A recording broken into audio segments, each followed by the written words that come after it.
ends?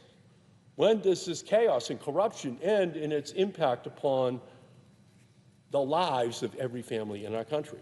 So let's just be clear. Big oil only serves as a destabilizing force in global politics. Not a stabilizing, but destabilizing force.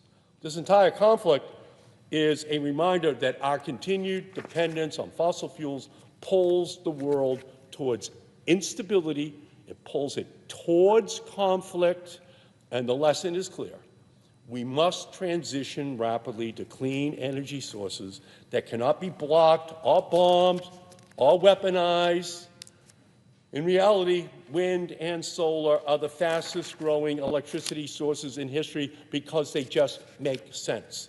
In 2025, renewables made up over 88% of all new electricity generation in the United States. In 2025, the U.S. added more than 50,000 megawatts of new solar and wind capacity compared to just under 5,000 megawatts of new natural gas capacity. 10 times more. You know who hates that? The natural gas industry. You know who gave half a billion dollars to Donald Trump? The natural gas industry. And what was the promise that they wanted back from him? We will kill the solar industry. We will kill the wind industry. We will kill all of those industries who are an existential threat to our business model. And we're now living with the consequences of that. So just let me repeat that for the fossil fuel apologists. New solar is cheaper than simply operating an existing coal-burning plant in our country. Onshore wind, half the cost of building new gas plants. This isn't about ideology. This is just about arithmetic. It's not complicated. It's cheaper to do onshore wind. And yet Trump and Republicans are failing basic arithmetic.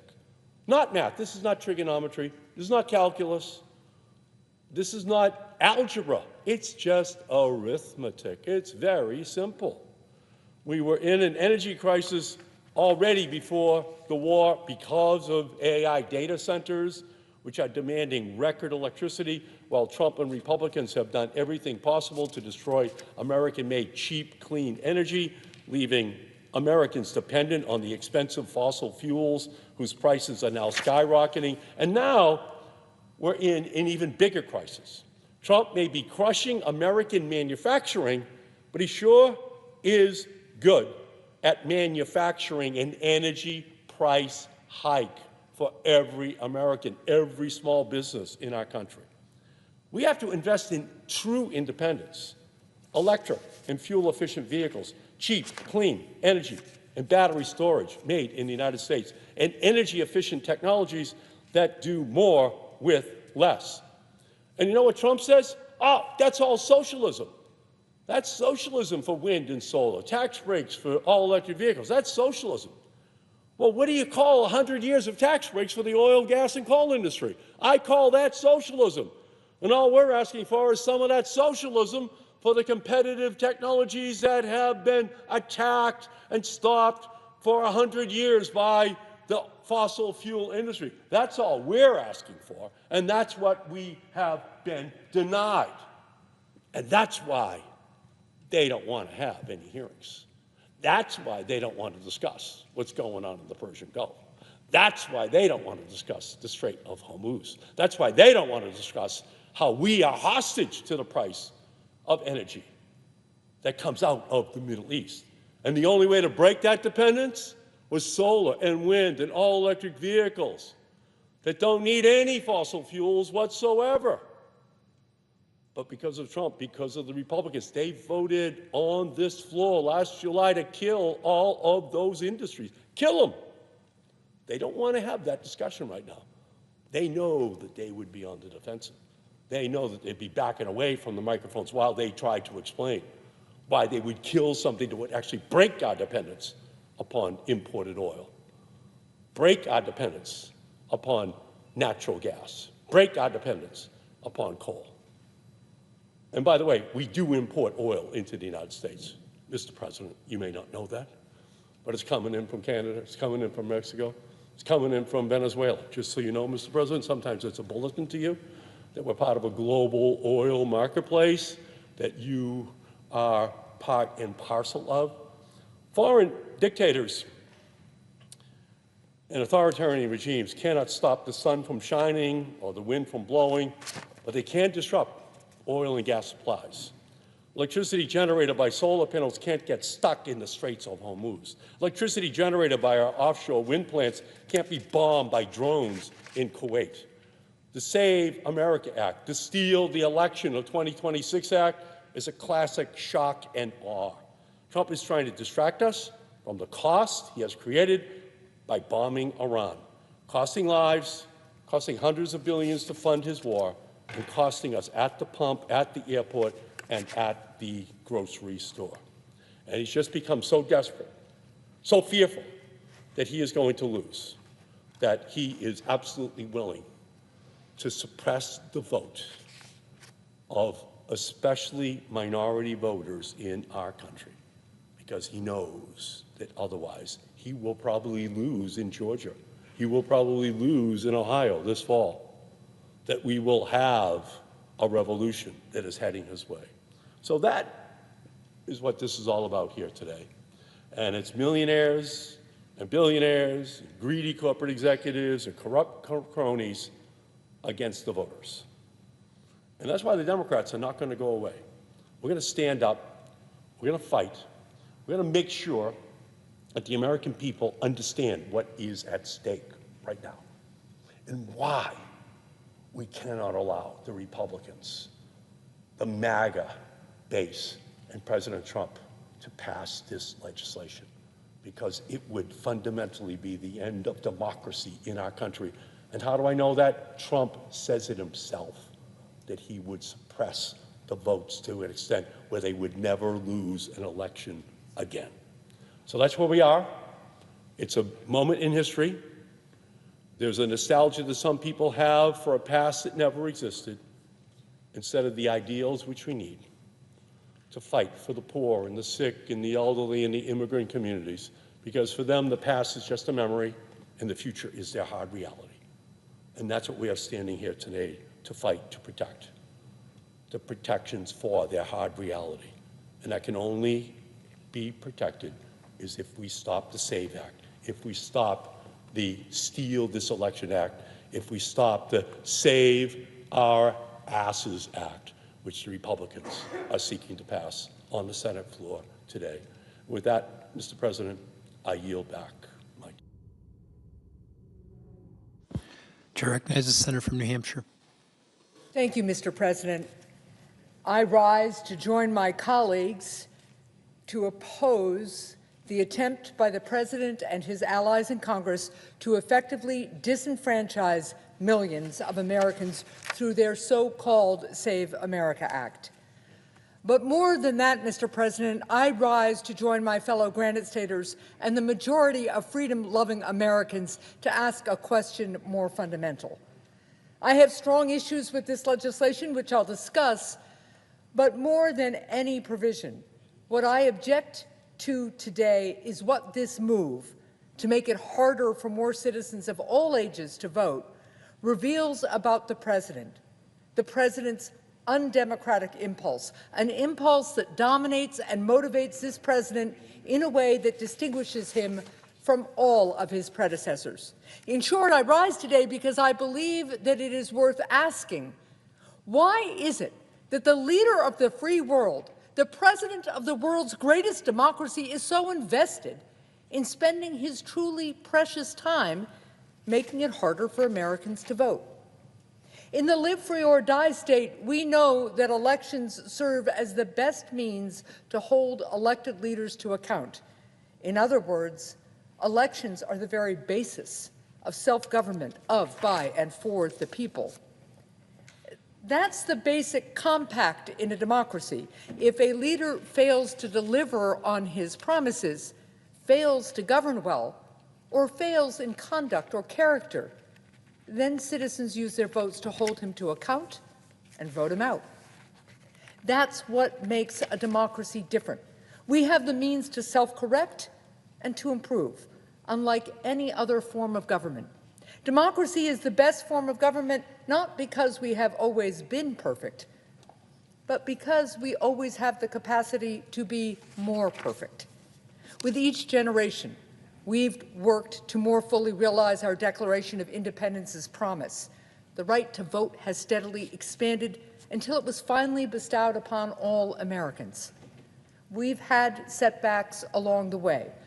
Progress has often been slower than we would like, but the majority of Americans have understood, as President Kennedy said, that democracy is not a final achievement, but an untiring effort. And it has always been an effort that required nothing less than what our founders pledged: the lives, fortunes, and sacred honors of each generation of Americans. But it appears that this president thinks that America's great democratic experiment has gone too far, that far too many Americans are making their voices heard for his liking.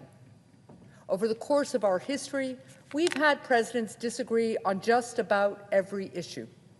But in our modern history, ever since we passed critical civil rights and voting rights legislation, presidents in both parties have agreed that our country's operation as a democracy is non-negotiable, and that we are all better off when more and more Americans vote.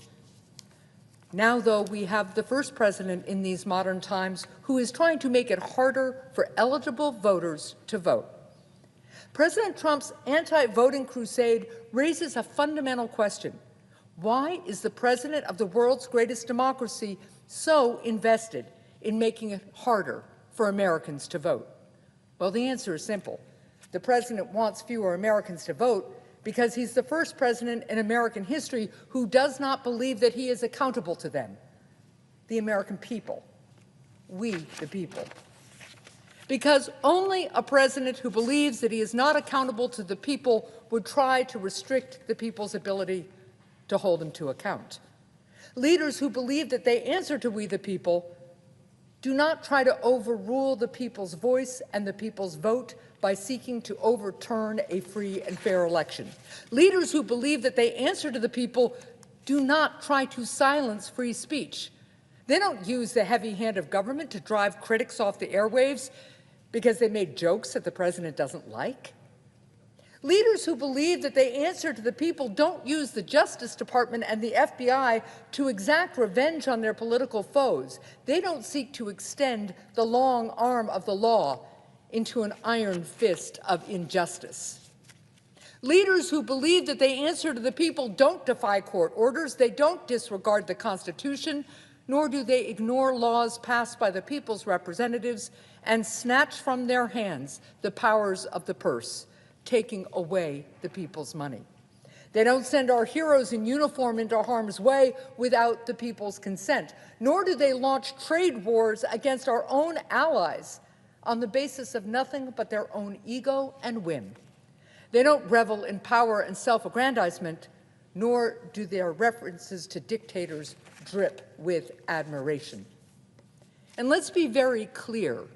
Leaders who believe that they answer to we the people, leaders who believe that they're accountable to the people and who understand that it is freedom and democracy that make America great, they don't incite a mob to storm the Capitol, to storm this very chamber, to stop the peaceful transfer of power, to stop the count and silence the votes of the American people. And they certainly don't spend their first day on the job pardoning the mob of convicted criminals who stormed the Capitol and assaulted brave police officers. Take these actions each as one or take them all together. Everyone in this body knows that not only has no other president behaved this way, but that no one can describe these acts as resembling anything close to patriotism. Not in a country that loves freedom as much as ours does. The President of the United States of America is supposed to embody our love of freedom, of American democracy.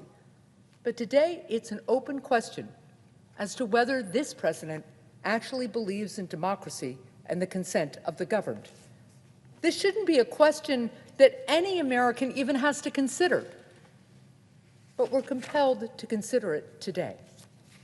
So look, we can pretend that this is politics as usual, but all of my colleagues know that no president in our modern history, if ever, up until now, has possessed such a stark anti-democratic impulse, or has been so disdainful of the people's voices, of our laws and liberties, when they run counter to his own will.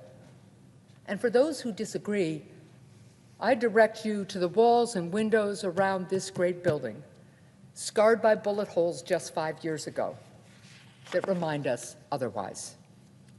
It's worth noting that the only reason the Save America Act, this legislation to purge voters that the president doesn't like from the rolls, the only reason it's even on the floor is that the president won't give up on the lie that the 2020 election was stolen. And he's continuing this same singularly dishonorable brand of lies as we head into this year's midterm. What the majority in this body is doing, therefore, is nothing short of a large, elaborate, expensive bit of legislative play acting, all because there appear to be no people in the president's orbit to find the courage to summon the words, "I'm sorry, Mr. President, but you are wrong." That unwillingness to speak truth to power is how lies become truths, and how bills that are nothing less than solutions in search of a problem get written. Now, the president can delude himself. That doesn't mean that the rest of us have to do so as well. There are legitimate debates to be had about election reforms, including voter ID laws, but not when the laws are seemingly designed by legislators to discourage or bar people from voting. Not when the law is passed upon the orders of a president, as he himself has said, as the means to win a midterm election. Now, my colleagues have spoken at length about the details of this bill, so I won't spend too long relitigating them here. But in short, this bill would require all voters to register using either their birth certificate or their passport. Now, only half of Americans even have a passport. It's been estimated that 3.8 million American citizens do not currently have either of these documents in their possession. To put that number in perspective, a bit more than 826,000 Granite Staters voted in the last presidential election. So this bill says that a great swath of American citizens, close to 5 times the number of total votes cast in New Hampshire last election, shouldn't be allowed to vote next time. What's more, this bill would virtually end absentee voting as we know it, which is how 1 in 3 American citizens vote. That's tens of millions of Americans. Who are these Americans whose liberties the president would effectively dispense with? Well, they're both Democrats and Republicans. Many are older Americans. Some have long since lost their birth certificates and don't do the kind of traveling that require passports. Some have chronic conditions or disabilities that require them to vote by mail. Some are people who work 12-hour shifts or who have long commutes to their jobs. Others are veterans who are as patriotic as any American alive, but spend most of their time at home these days, living in the country far from the nearest polling place. And they've been voting by mail longer than some in this body have even been alive. In the end, all of them are Americans, and their right to vote is sacred. It was won through sacrifice in wars abroad and given renewed meaning at places like Seneca Falls and Selma here at home. Should the so-called Save America Act pass and be signed into law, fewer Americans, people who have worked hard and paid their taxes their whole lives, will be able to vote than before. It will be harder for a substantial number of Americans to vote. If this bill is enacted, there will be more Americans who, in practice, will have less of a voice in our democracy. They will be less free. The number of Americans who will lose their ability to vote may well be in the millions. Now, perhaps some will eventually find a way to jump through all the new legal hoops and cut through all the red tape and get their ballot in. But even if it becomes a relatively few number, who remain unable to navigate these new barriers, we're still talking about law-abiding, tax-paying Americans who will lose their ability to vote, even as citizens of the world's greatest democracy. If this bill passes, it will also represent an enormous deviation in our history. Our country's progress has been marked by a history in which more and more Americans in each ensuing generation, have gained the right to vote. But if this legislation passes, President Trump will be the first president to turn that progress back, to work to restrict the right to vote, and to take it away, in practice, from a great swath of Americans. Among those impacted in particular will be women. This bill makes it harder for women to register to vote should they have changed their name when they married, a name that will be different than what appears on their birth certificate. Now, perhaps this is a simple hurdle that the administration would move with great speed to help women resolve. But I cannot see myself extending the benefit of the doubt on the rights and freedom of American women to an administration that has worked hard to take away a woman's most fundamental freedom, the freedom to make her own health care decisions. This bill would also require all states to hand over their voter rolls, including names, addresses, and Social Security numbers, to the President. To do this under any administration would be a move that raises concern, but particularly with this administration, it would be an act of supreme recklessness. Because why should any American trust their Social Security number to an administration whose internet privacy standards involve leaking war plans over an insecure signal chat? To have one's personal information handled by the chaotic band of untrained, unchecked, and unprofessional political appointees that ran enterprises like Doge would be as wise as to staff the local fire department with a brigade of arsonists. So this bill is, on substance, exceedingly harmful and unjust. It should be rejected. However, I return to my original question.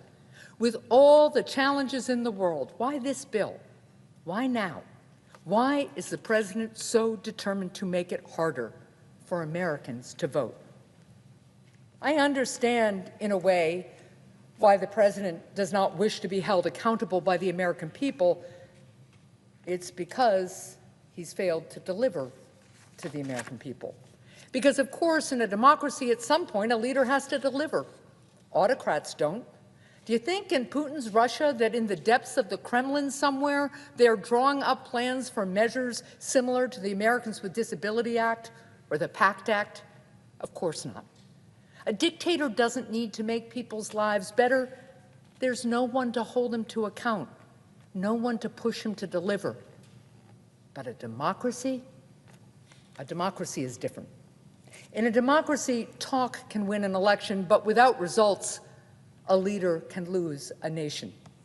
And 1 year in, this president has lost the majority of Americans. The president came into office with big promises. Boasts, really, about how he would single-handedly bring down high costs.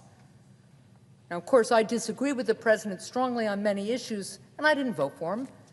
But I was willing to, and continue to be willing on a bipartisan basis, find ways to work with my colleagues in the Senate to help bring relief to American families. But President Trump has chosen a very different course. The president is trying to silence the votes and voices of the American people because he doesn't want to be held to account, because he thinks he's above the people, and he does not want to hear what they have to say.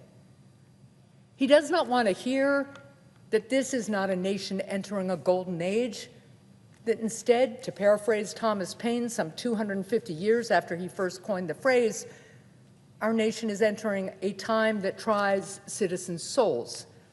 We're entering a new American crisis. It's a crisis of costs. The American people have been clamoring for relief. Relief from high grocery bills and energy costs. Relief from high rent and steep mortgages. Relief from a health care system that forces families to choose between being sick and dying or healthy and in debt. Our country was already in an affordability crisis, but the president, rather than solving problems, has made it worse. He chose to take away health care from millions of Americans. He chose to make premiums surge for tens of millions more. He did all this while giving billionaires a tax break. Some people call this tax break unpaid for, but in some ways it's worse. The tax breaks for billionaires will be paid for. It will be paid for by our children burdened with trillions in debt.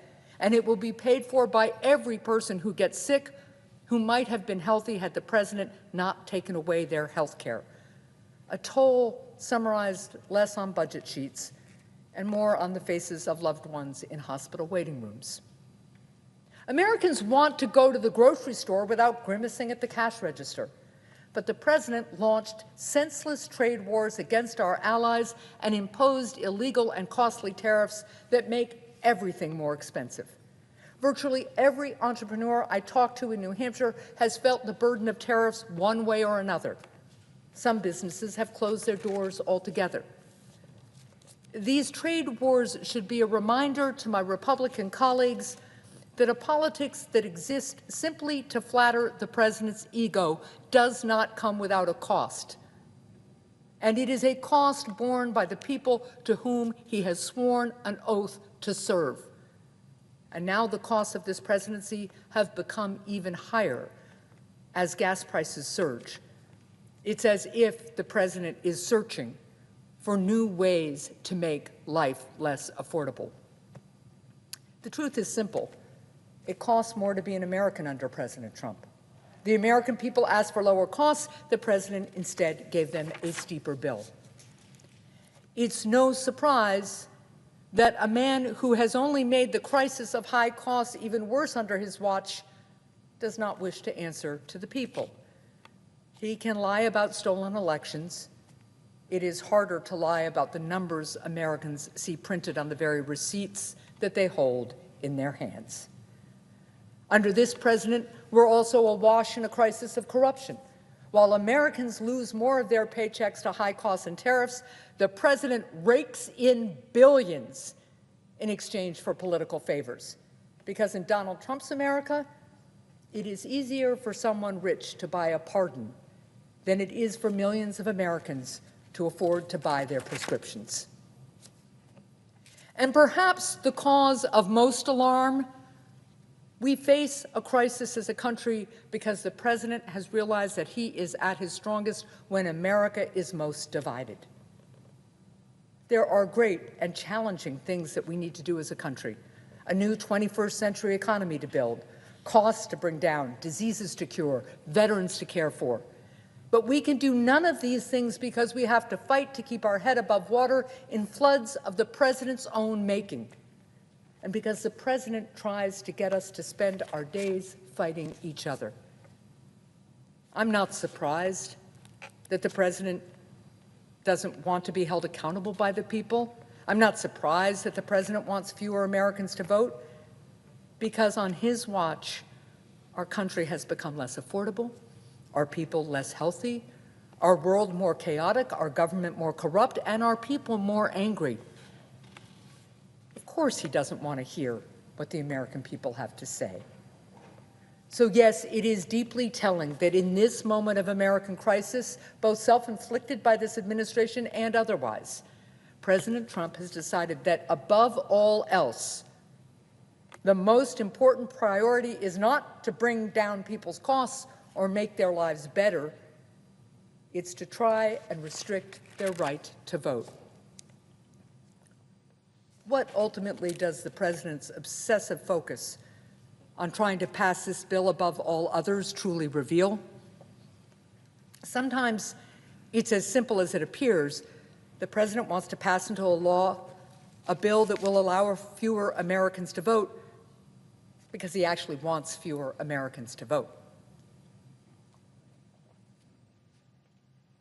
It was President Reagan who said that the right to vote is the crown jewel of American liberties, and we will not see its luster diminished. We shall find out soon if his words remain true. The American people, they've always known how precious the right to vote is. The American people, they'll wait in long lines even on a cold November morning to vote, but they'll do more than just that. They'll join the suffragists and rally and petition to do whatever it takes until the ballot belongs to America's daughters and not just her sons. Americans will fill out their ballots while stationed at a foreign post in trenches in France or in the jungles of the Pacific and ship them back home as soon as they can, just so that they can make sure their vote gets counted, casting their ballots halfway across the world as they fight to ensure that others can have the freedom to vote at all. Americans won't just stand in line at a polling station to vote, they'll march to vote, even if it means going down to Selma, just as Granite Staters from St. Anselm's College did when they joined Dr. King's marchers, even if it means trying to cross a bridge 3 times, even if it means enduring Bloody Sunday. Voting is not just an American right, it's an American habit, it's an American prayer. We do all this because most Americans understand what the president does not, that voting is the most American thing anyone can do.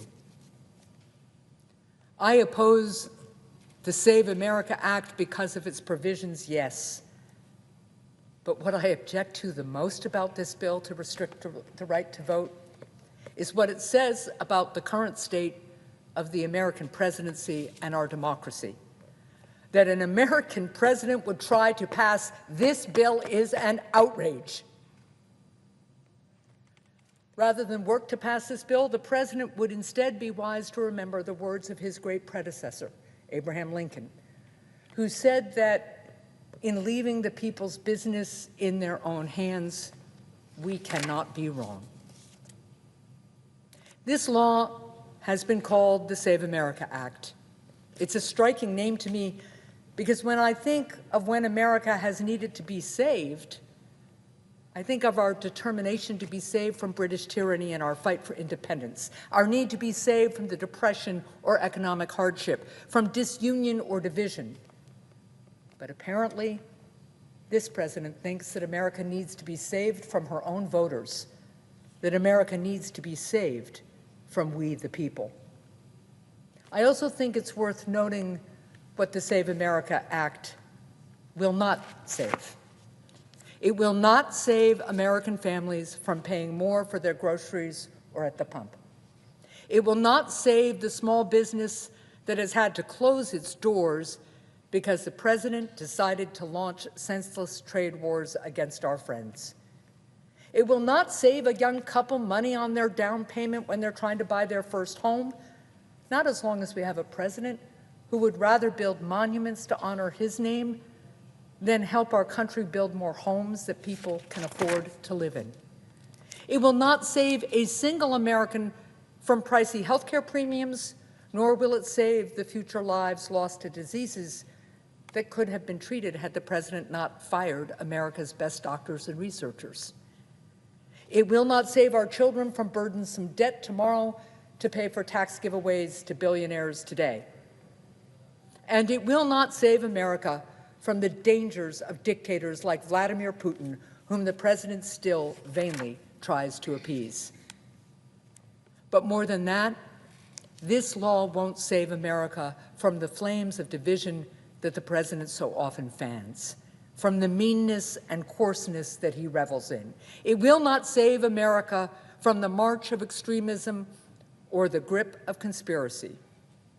It will not save us from more discouraging broadcasts of the nightly news, of watching our supposed leaders with disbelief, of wondering just how much higher prices will soar. It won't save a young girl who wanted to get involved in public service, wanted to help her country, from becoming disillusioned when she sees what happens in Washington these days, from wondering if our country's politics can offer anything of promise or if only cynicism reigns. And it will not save an old veteran from shaking his head and asking what yet might happen to his country he loves, in whose service he risked so much. This law, in short, won't save our fellow Americans, certainly not from high costs. It will not save America. This law seeks to save nothing but the president's political fortunes. Because in the end, one does not save America by ensuring that fewer Americans vote. One cannot save America by making America less free. Does this body wish to save America? To learn to become a country once more? To do great things together once more? The answer remains what it's always been. Don't restrict the right to vote. Don't turn to answers from the would-be strongman. Instead, leave the saving to we the people and put it in their hands. When we do that, truly, as Lincoln said, we cannot be wrong, and we cannot go wrong. Thank you, Mr. President, and I suggest the absence of a quorum. Clerk will call the roll. Ms. Alsobrooks.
Mr. President, I recognize the senator from Oklahoma. this is Senate currently in a quorum call. Yes, it is.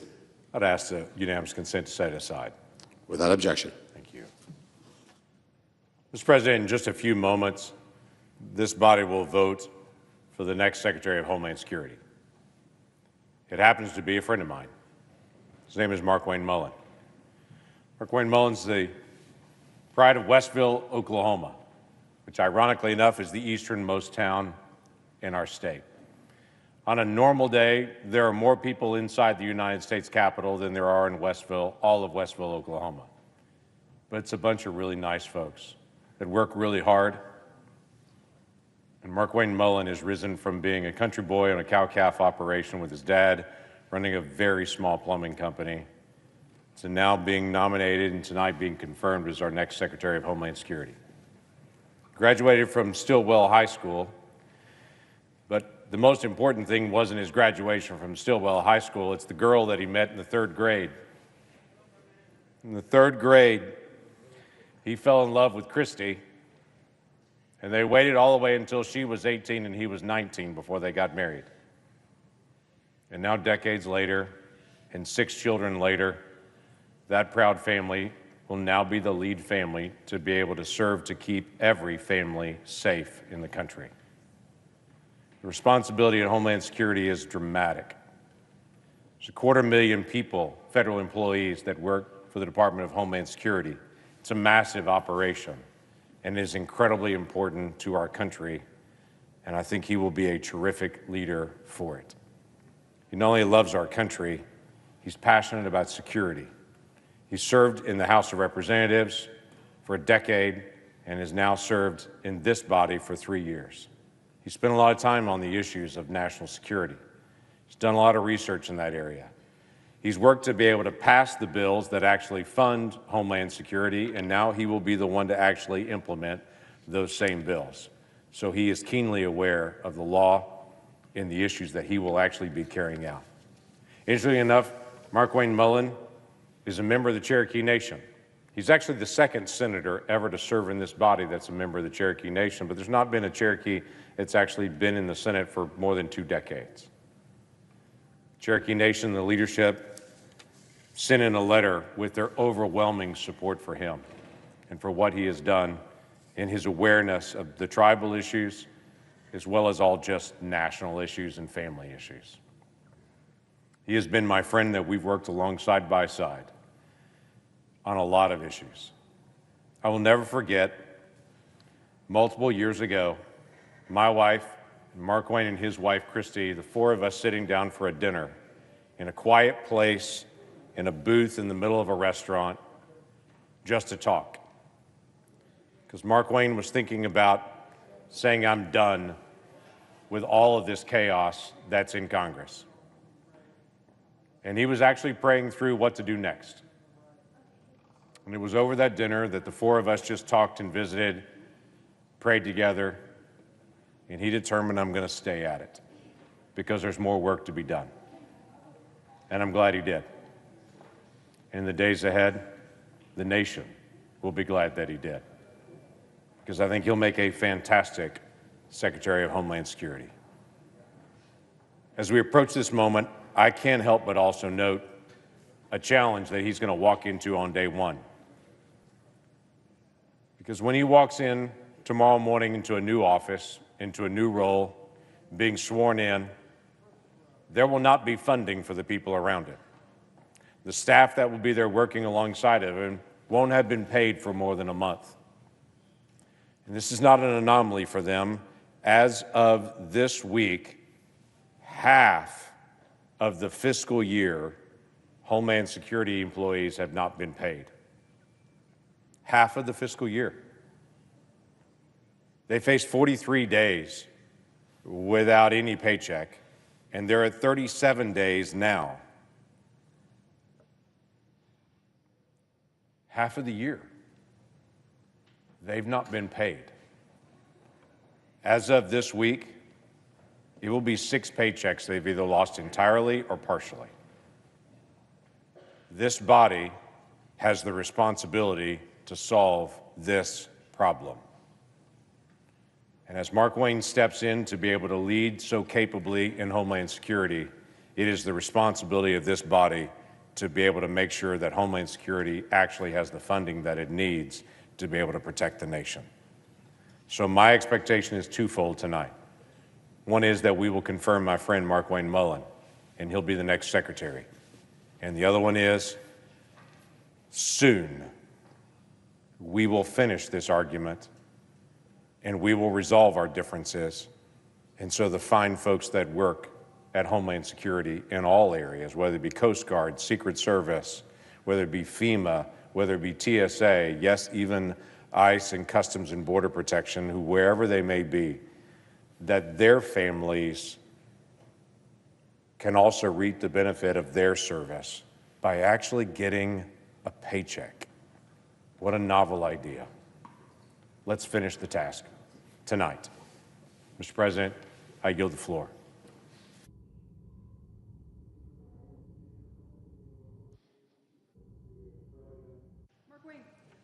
Mr. President, Senator from Oklahoma. I ask unanimous consent that the Senate proceed to the confirmation vote for Senator Markwayne Mullin to be the Secretary of Homeland Security right now.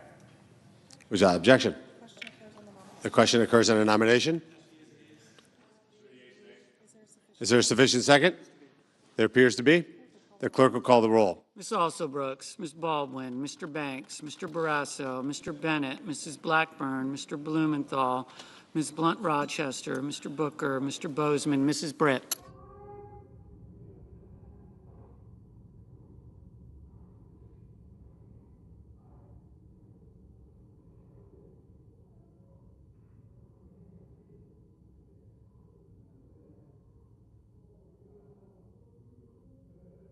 Mr. Budd.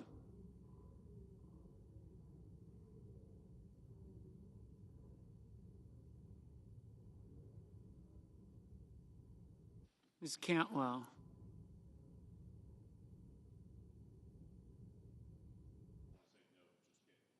Mrs. Capito. Mr. Cassidy.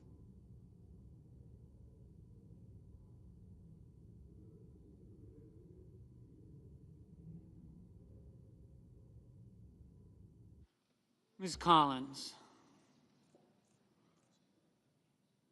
Mr. Coons. Mr. Cornyn.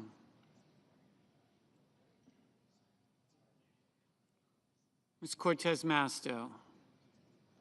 Mr. Cotton. Mr. Kramer. Mr. Crapo. Mr. Cruz.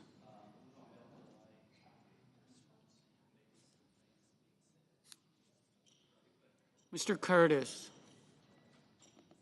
Mr. Daines, Ms. Duckworth, Mr. Durbin. Ms. Ernst. Mr. Fetterman. Mrs. Fisher, Mr. Gallego, Mrs. Gillibrand, Mr. Graham, Mr. Grassley. Mr. Haggerty.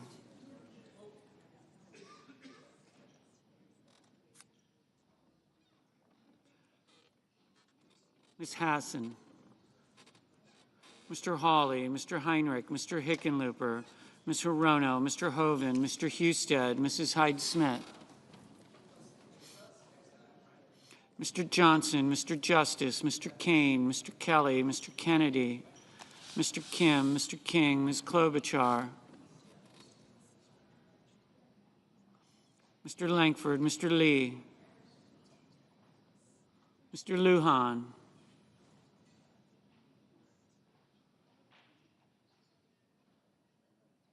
Ms. Lummis, Mr. Markey, Mr. Marshall, Mr. McConnell, Mr. McCormick, Mr. Merkley, Mrs. Moody, Mr. Moran, Mr. Moreno, Mr. Mullen, Ms. Murkowski, Mr. Murphy, Mrs. Murray, Mr. Asa,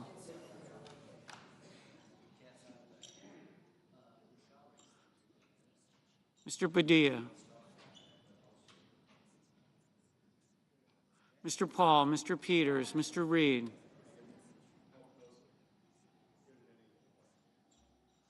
Mr. Ricketts, Mr. Resch, Ms. Rosen. Mr. Rounds, Mr. Sanders, Mr. Schatz.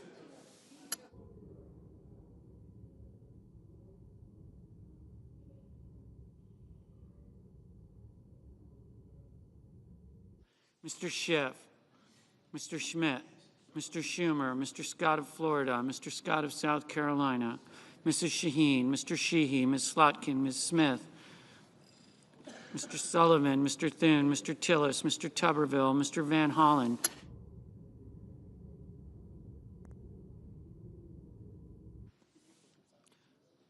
Mr. Warner, Mr. Warnock, Ms. Warren, Mr. Welch, Mr. Whitehouse, Mr. Wicker, Mr. Wyden, Mr. Young.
Senators voting in the affirmative: Britt, Cornyn, Fetterman, Lankford, Lee, Moreno, Rounds, Scott of Florida, Tuberville, Young. Senators voting in the negative: Blunt Rochester, Cantwell, Duckworth, Durbin, Hassan, Kane, Merkley, Murphy, Padilla, Peters, Reed, Schatz, Shaheen, Smith, Welch, Whitehouse, Wyden.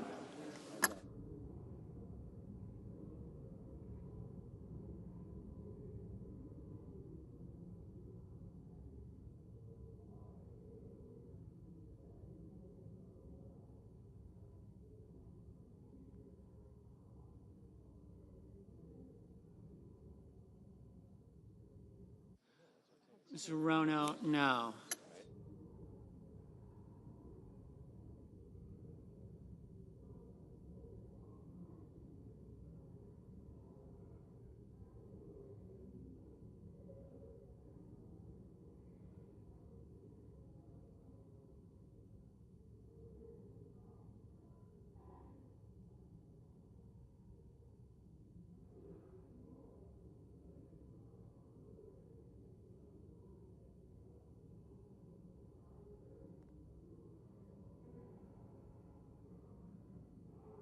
Mr. Moran, aye.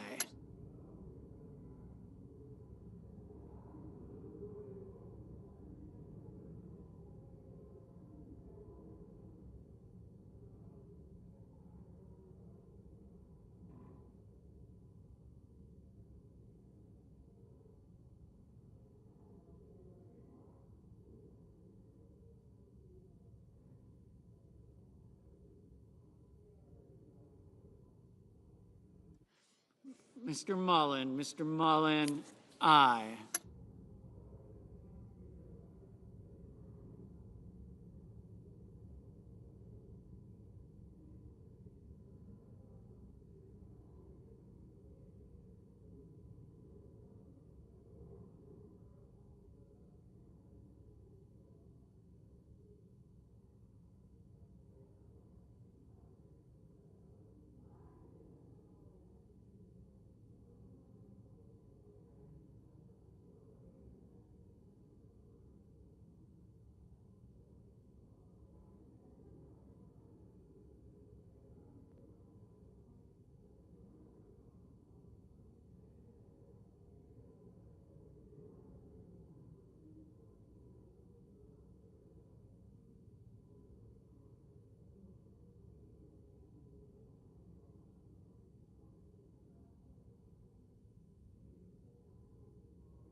Mr. Tillis, aye. Mr. Husted, aye.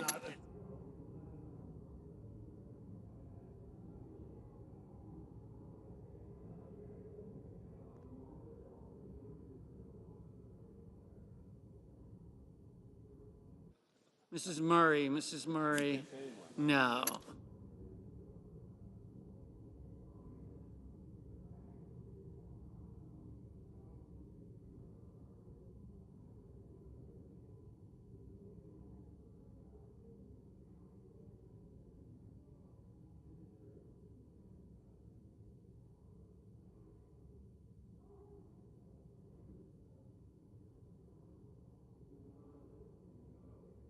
Mr. Ossoff, no. Ms. Ernst, aye.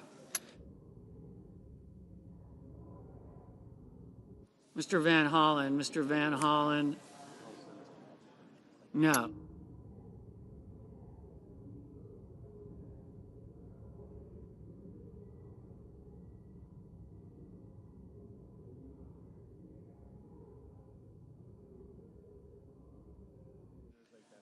Ms. Warren, no.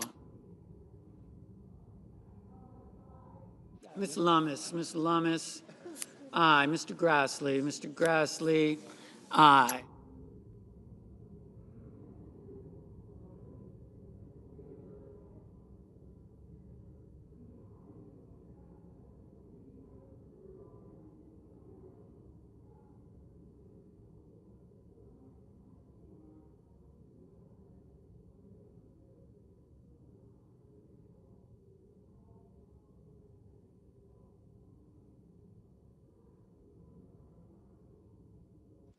Mrs. Blackburn, aye. Mr. Schiff, no. Mr. Kim, no.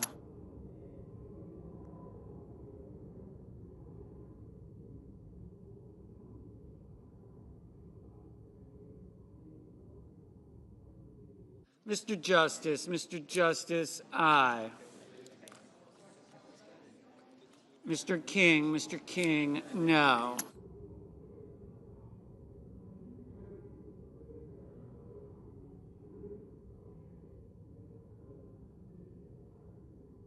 Mr. Paul, no.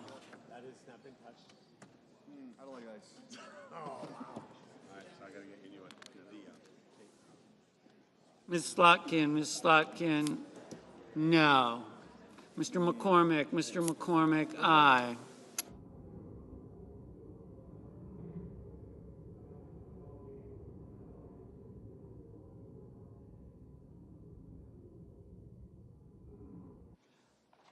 Mr. Schmidt, aye.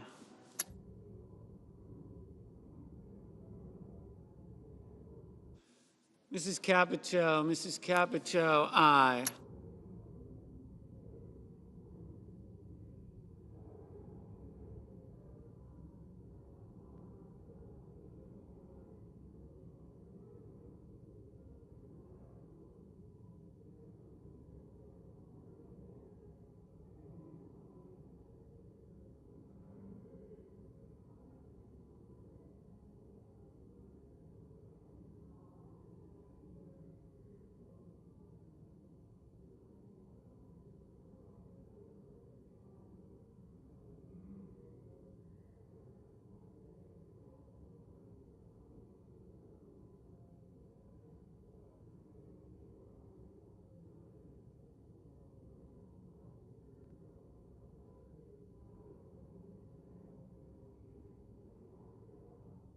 Mr. Bozeman, aye.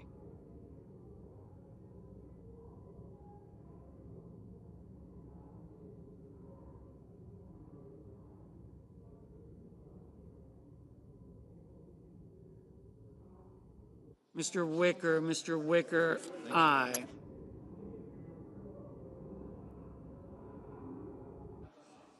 Mr. Graham, aye. Mrs. Hyde Smith, aye. Ms. Murkowski, aye.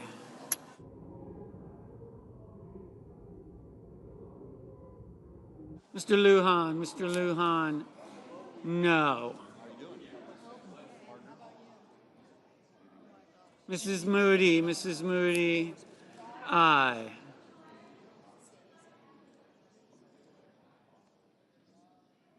Mr. Bennett, no.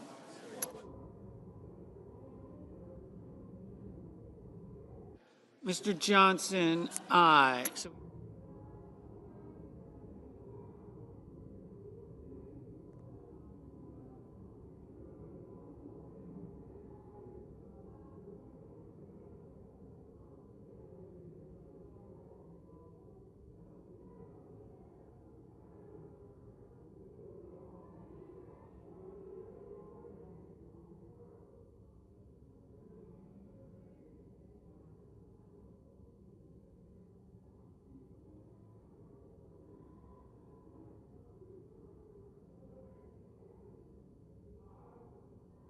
Mr.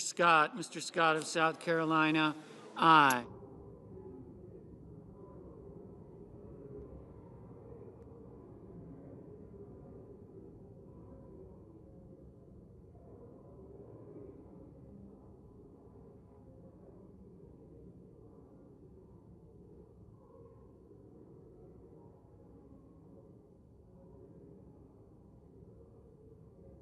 Mr. Blumenthal, no.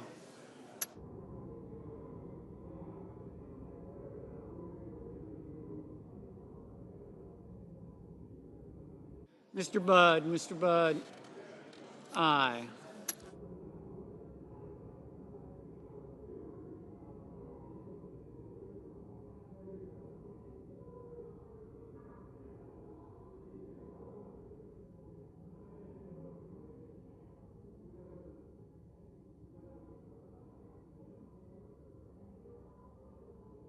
Mr. Cassidy, aye.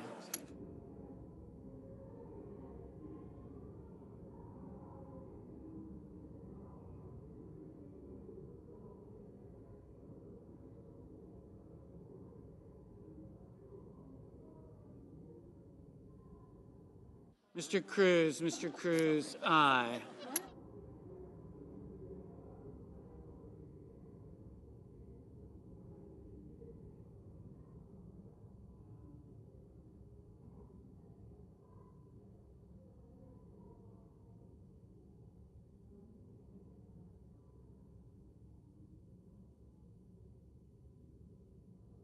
Mr. McConnell, aye.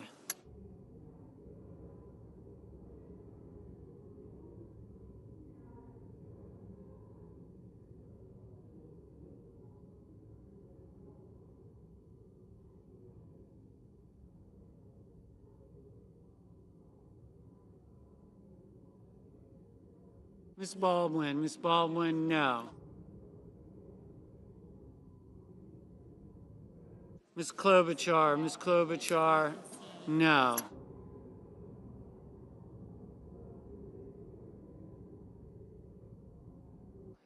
Mr. Daines, aye.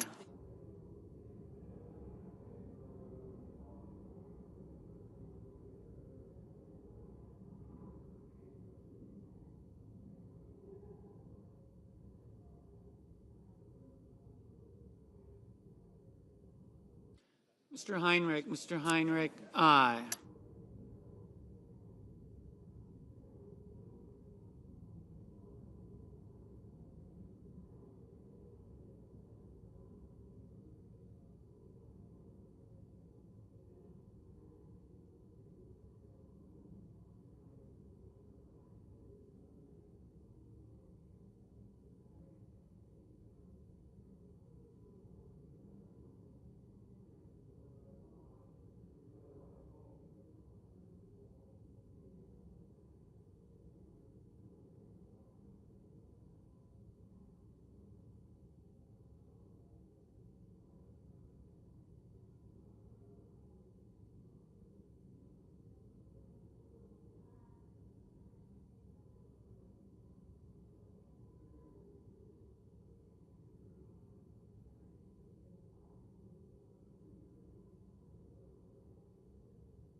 Mr.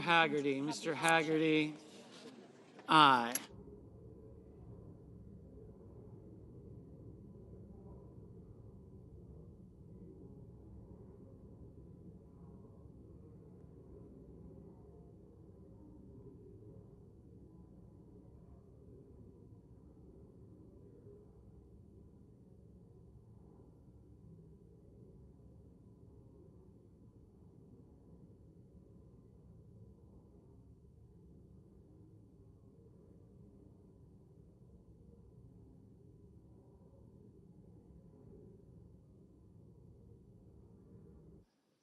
Ms. Cortez Masto, Ms. Cortez Masto, no. Mr. Kelly, no.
Mr. Crapo, aye.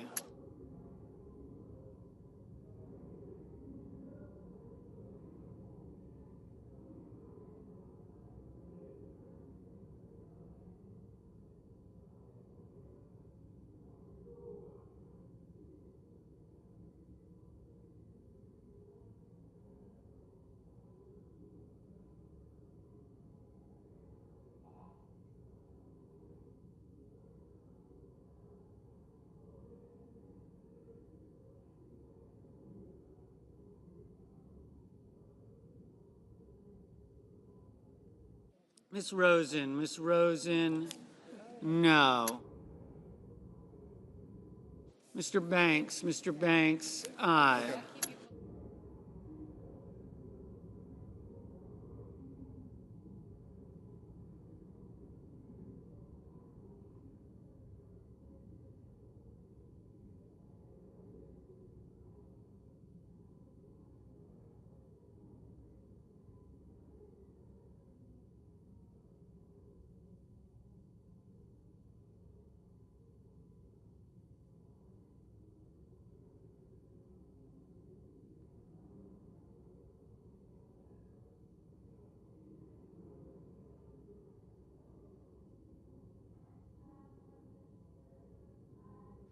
Mrs. Fisher, aye.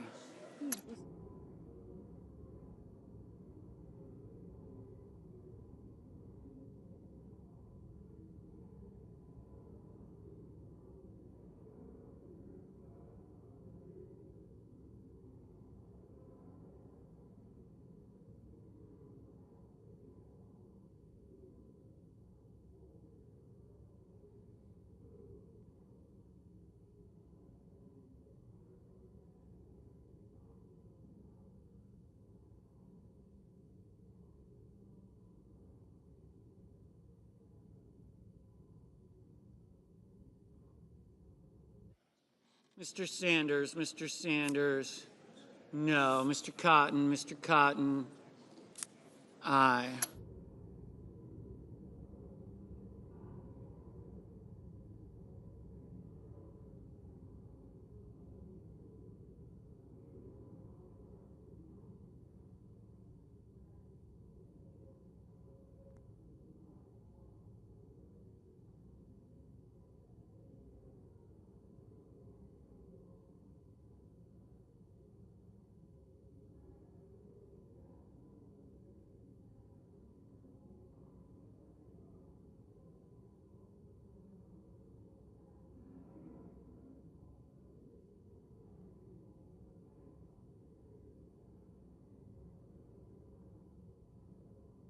Mr. Ricketts, aye.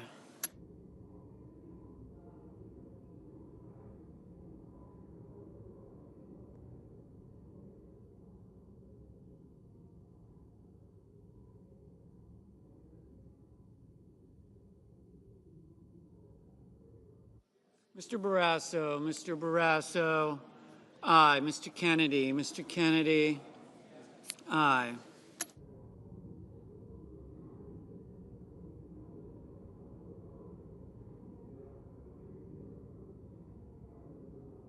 Mr. Coons, no.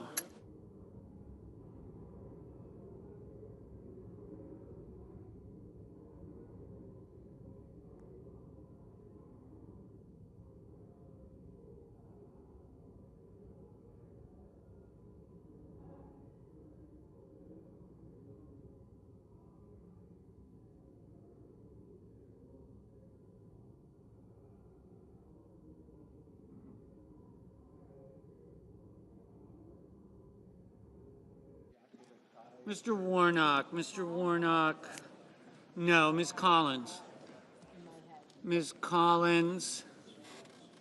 aye. Mr. Sheehy, aye. Mr. Marshall, aye.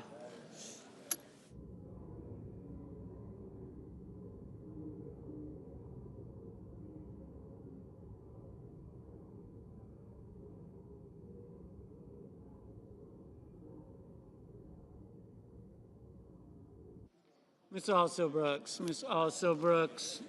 no. Mr. Thune, aye.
Mr.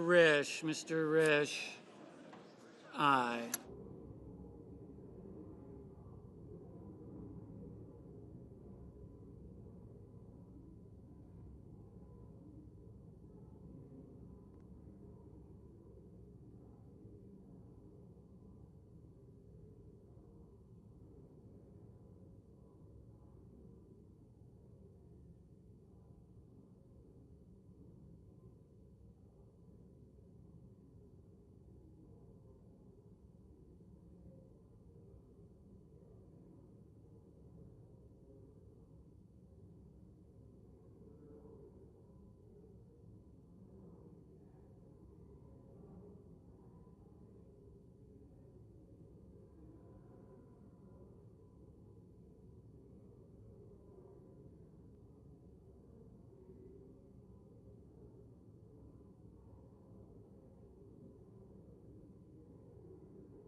Mr. Markey,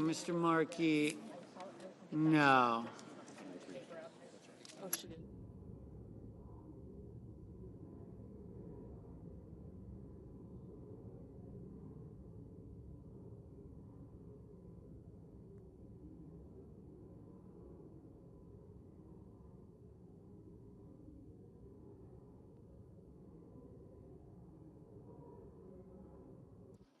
Mr. Kramer,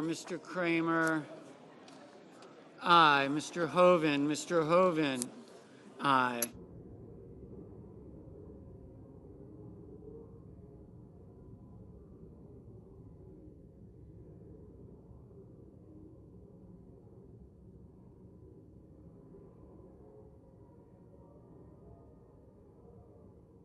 Mr. Hawley, aye. Mr. Curtis, aye. Mr. Warner, no.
Mr. Booker, no. Mr. Schumer, no.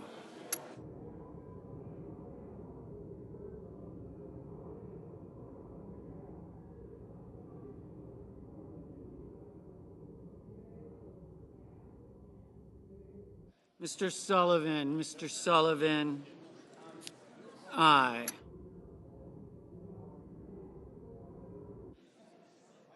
Mr. Hickenlooper, no.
Mrs.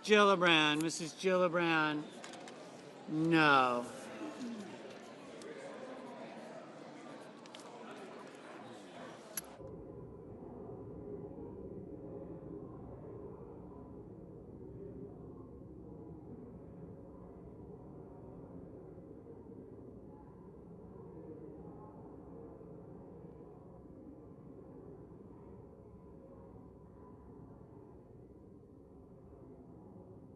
There we go. Got it. On this vote, the ayes are 54, the nays are 45. The nomination of Markwayne Mullin of Oklahoma to be Secretary of Homeland Security is confirmed.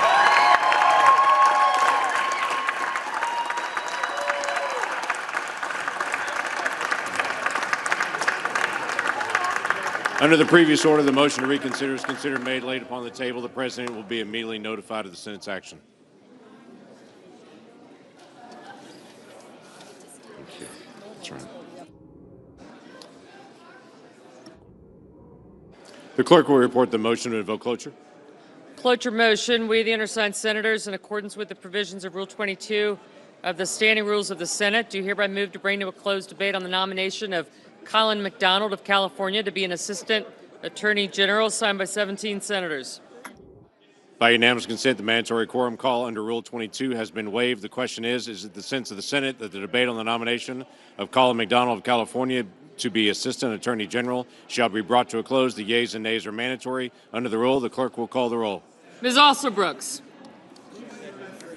Gotcha. Thank you. I got you.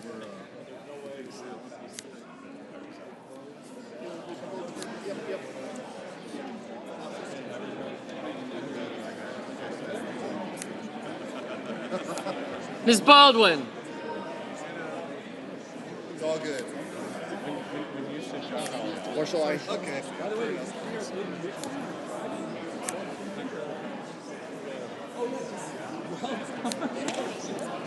Mr. Banks.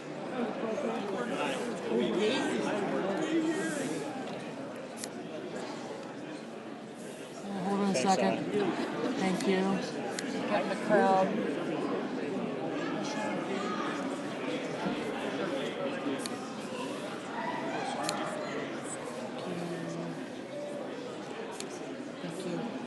Mr. Barrasso. Yes, I do. Thank you. Thank you.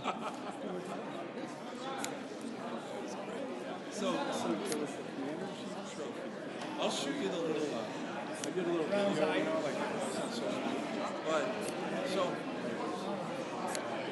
right. 1909?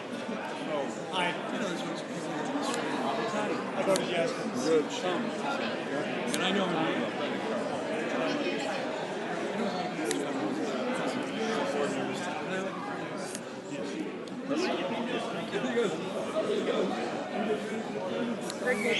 Great. I did. Thank you very much.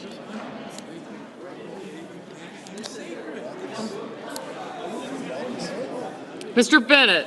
Did you know it was going to be signed? So good. Anyways, so yeah. Now we got to try and pass it into law, right? I mean, but this it'll be litigated. This is really useful for you. No. Yeah. Mr. Blumenthal. Anyways, Steve, it was a really good. Mr. Booker. Come on, man. Mr. Bozeman. Mrs. Britt.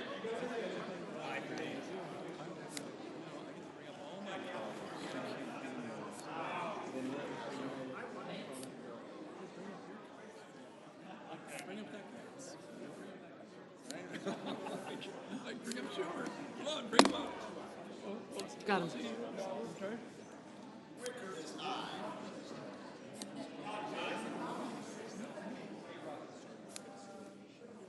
Sullivan, aye. Thank you. I got you. Young.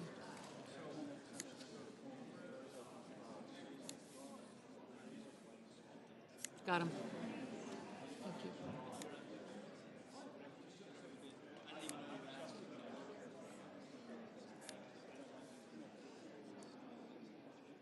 Mr. Budd, Ms. Cantwell, Mrs. Capito, Mr. Cassidy, Ms. Collins, Mr. Coons, Mr. Cornyn, Ms. Cortez Masto, Mr. Cotton, Mr. Kramer,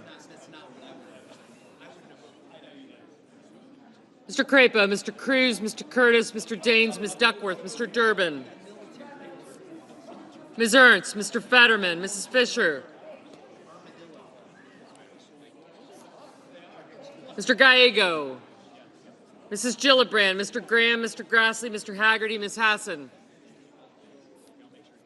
Mr. Hawley, Mr. Heinrich, Mr. Hickenlooper,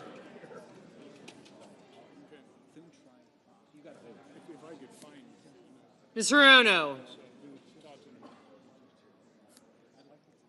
Mr. Hoven, Mr. Husted, Mrs. Hyde-Smith, Mr. Johnson, Mr. Justice,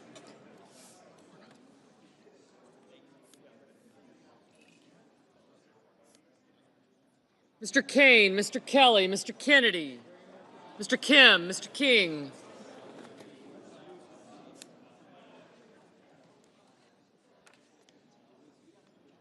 Ms. Klobuchar, Mr. Lankford, Mr. Lee, Mr. Lujan,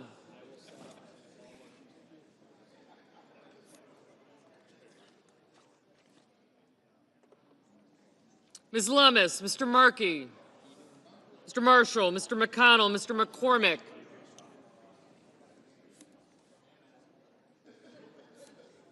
thanks.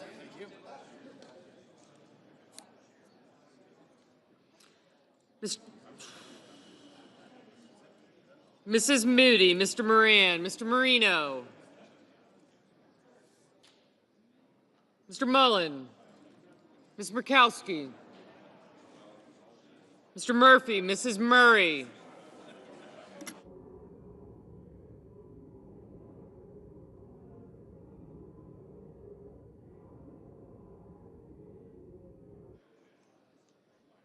Mr. Ossoff, Mr. Padilla, Mr. Paul, Mr. Peters, Mr. Reed, Mr. Ricketts, Mr. Risch, Ms. Rosen, Mr. Rounds, Mr. Sanders, Mr. Schatz, Mr. Schiff, Mr. Schmidt, Mr. Schumer,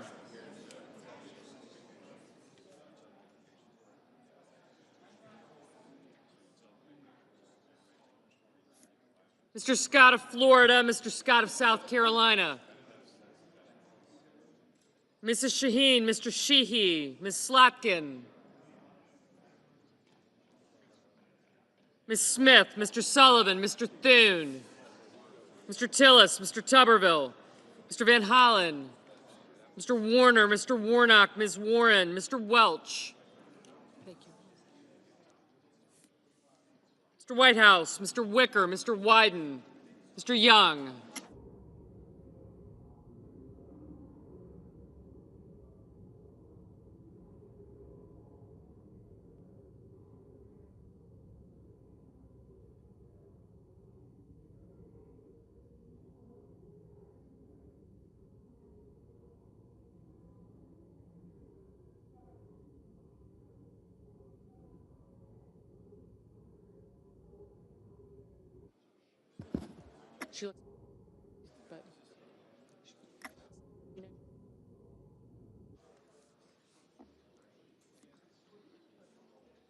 Senators voting in the affirmative: Banks, Barrasso, Blackburn, Bozeman, Budd, Capito, Cassidy, Collins, Cornyn, Cotton, Kramer, Crapo, Cruz, Curtis, Daines, Ernst, Fisher, Graham, Grassley, Haggerty, Hawley, Hoeven, Husted, Hyde-Smith, Johnson, Justice, Kennedy, Lankford, Lee, Marshall, McConnell, McCormick, Moody, Moran, Ricketts, Risch, Rounds, Schmidt, Scott of South Carolina, Sheehy, Sullivan, Tillis, Wicker, and Young. Ms. Murkowski, aye. Senators voting in the negative: also Brooks, Baldwin,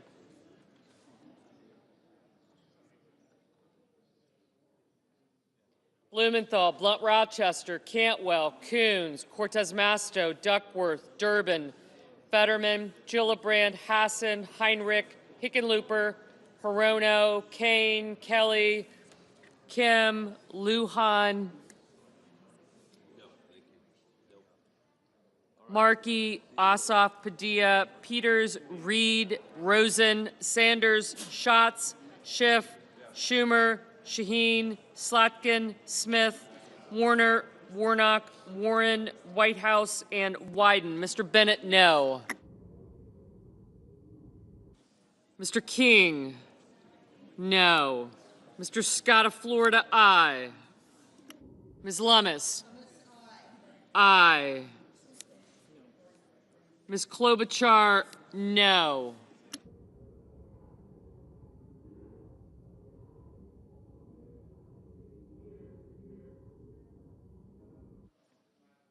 Mr. Thune, aye.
Mr. Paul, aye.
Mr. Murphy?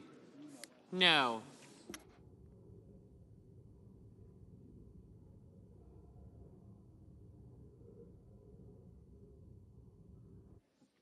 Mr. Booker?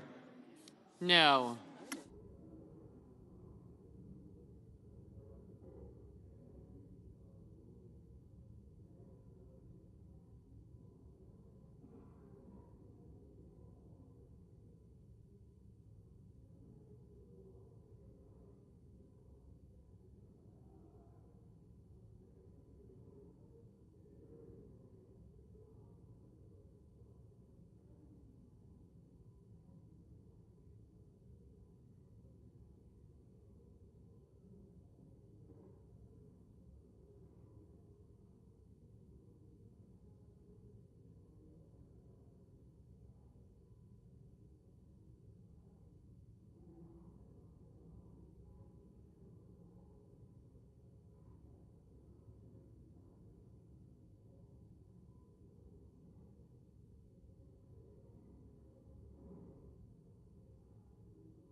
Mr. Welch?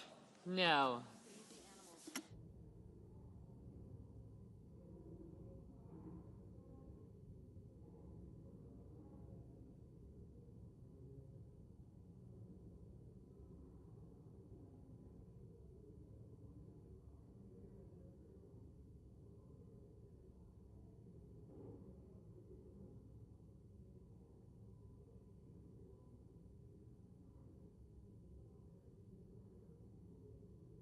Mr. Merkley? No.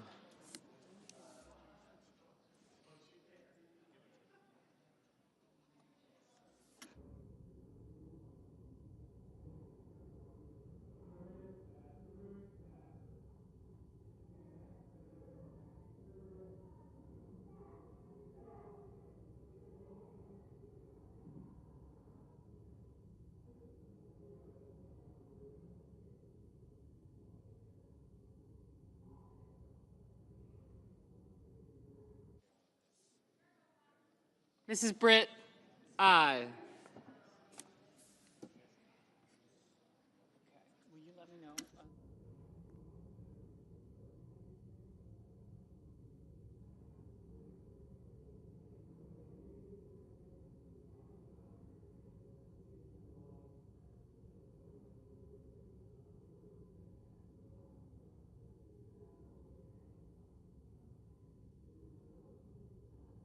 Mrs. Murray?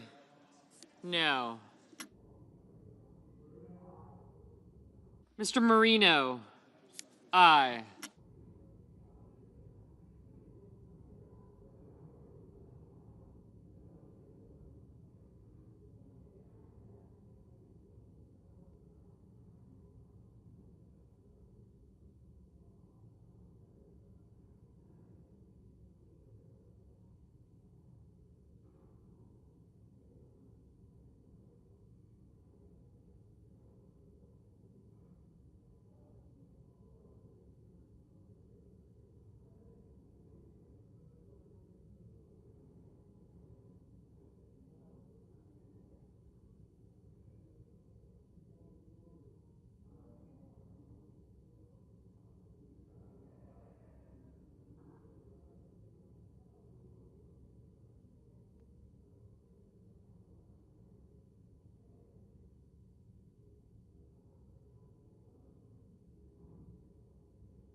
On this vote, the yeas are 51, the nays are 45. The motion is agreed to. Report the nomination. Department of Justice, Colin McDonald of California to be an Assistant Attorney General.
Mr. President.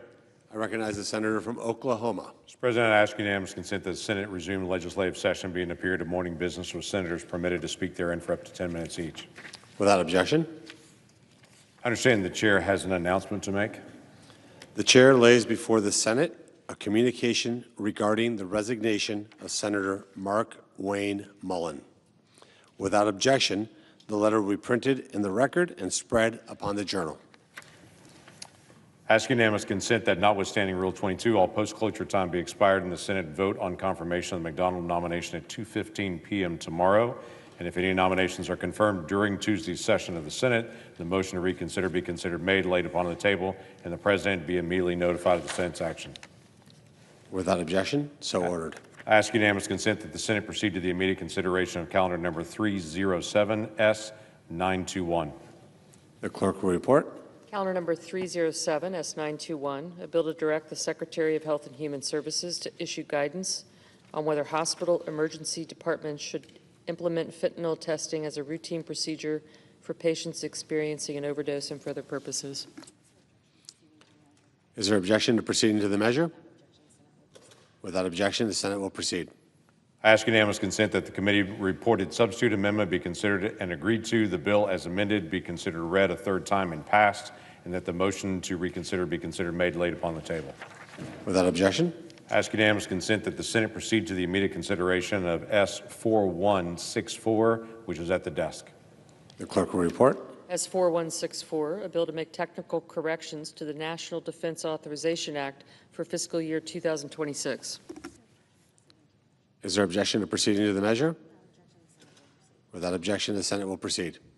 I ask unanimous consent that the bill be considered read a third time and passed, and that the motion to reconsider be considered made and laid upon the table.